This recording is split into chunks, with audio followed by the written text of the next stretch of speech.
Today, I'll give you the most honest review of the Kingrinder K6 after 3 years of use. I'll tell you why, after testing it side by side with the Comandante C40, I actually prefer the K6 and sold the famous, hyped and more than double the price one. And I'll also share a few quick comparisons with grinders like the Kinu M47, Pietro and ZP6. Not full reviews, just the bits that matter to understand where the K6 fits. Starting with the build quality, the K6 arrives in a very simple box, just good enough to protect your gear. Good decision in my opinion.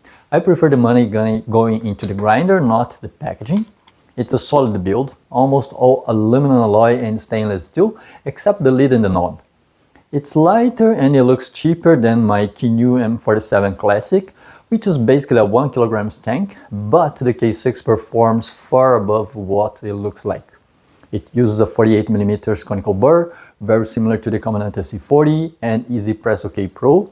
The axle runs on 3 bearings with excellent alignment, which contributes to a more uniform grinding and particle distribution. And if you haven't heard, these bearings became the hottest topic among Kingrinder owners. I'll explain everything in a dedicated chapter, so stick with me.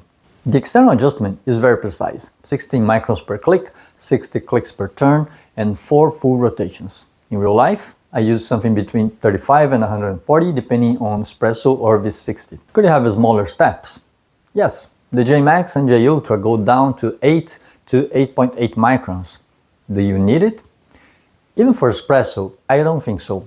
It creates more overthinking than real improvement, especially for obsessive minds chasing the perfect click, which rarely happens in this hobby, right?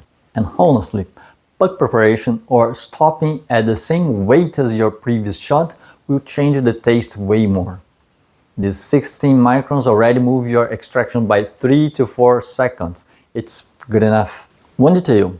You can use it with a drill, but remember that the motor will spin the axle in one direction and you will need to hold the grinder firmly to make the counterforce. I've tested hand grinders with a drill before, and honestly, unless you mount both the grinder and the drill in some kind of vise or drill press stand, it's not worth it. And by the time you buy a vise and a stand, the total cost ends up higher than just getting an electric grinder like the DF54. In terms of performance, the retention is below 0.1 grams after disassembling and cleaning the grinder. As you can see, my scale didn't even move to 0.1 grams. It's relatively fast. It took 39 seconds and 95 revolutions to grind 18 grams for Espresso at click 43. And I like mentioning revolutions because some people grind at higher or lower RPMs.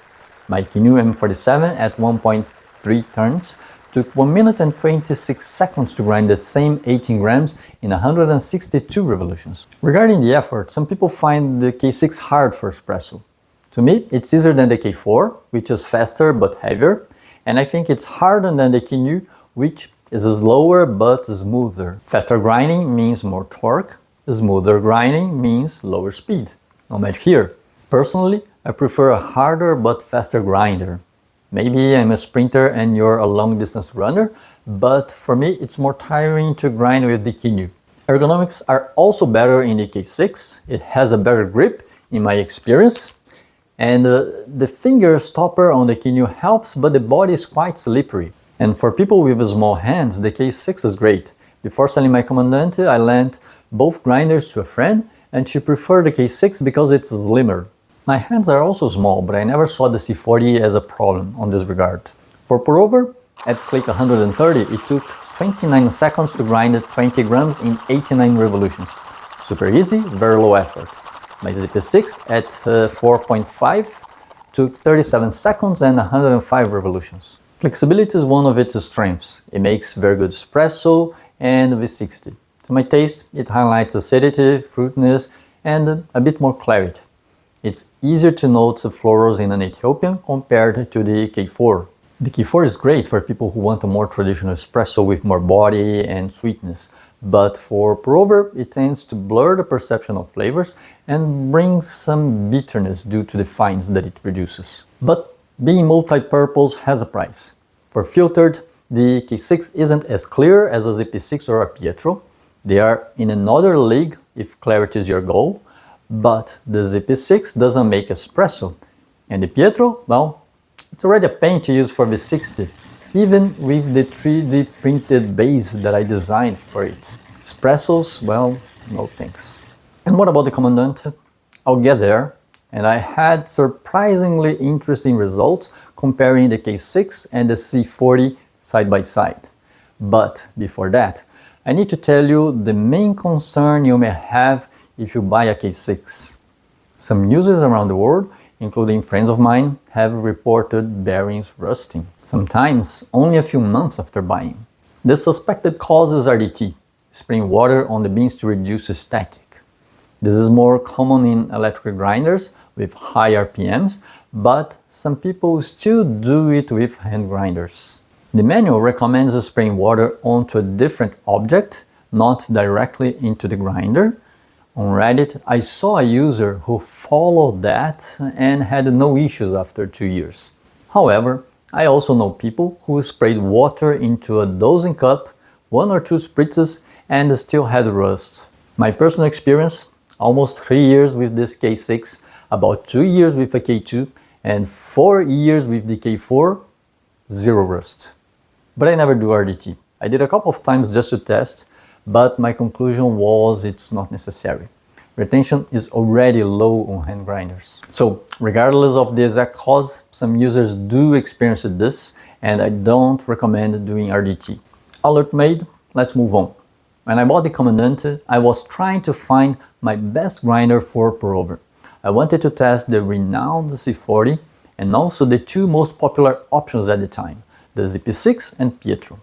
And one of the things that shocked me was how the K6 performed against the C40, but probably not in the way you're expecting. I tested the K6 against the Comandante C40, Pietro and ZP6 for a few months, always in pairs, and I did a test almost every day, basically comparing in 2 ways, matching extraction time or matching flavor.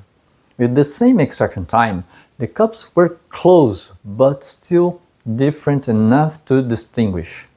Grinding the K6 a bit coarser, the cups became extremely similar to the C40, only distinguishable in a direct side-by-side, and if you gave me 2 cups on consecutive days dialed into the closest flavor possible, I honestly wouldn't notice you used different grinders. I know it's a controversial opinion, but this is my honest experience. Some people genuinely prefer the C40 and some keep it for emotional reasons, and that's totally fine, it's iconic. But today I think it's outdated. You can buy a ZP6 for the same price, or even less, or a K6 for 100 euros that gets extremely close. And simple things like the lack of external adjustment and the red clicks still being a 40 euros add-on should really have been solved already. But when I compared the K6 to the Pietro and ZP6, the difference was massive. I didn't even need a side-by-side. Pietro and ZP6 have insane clarity, but they're niche grinders. Most people who own one still need a second grinder with a more traditional profile. In the end, I kept the K6 because it's more versatile, lighter for traveling, and less of a financial risk if a bag gets lost in transit. I sold the Comandante because it overlapped too much with the K6 in terms of results. Pietro was very similar to the ZP6, but with much worse ergonomics and portability, so I sold it too. Having said that, if you're considering a K6, this is my go-to travel grinder, and also my recommendation for beginners due to its low entry price and versatility. But if you're looking for the best bang for a buck among electric grinders, I think you will like this next video. Cheers!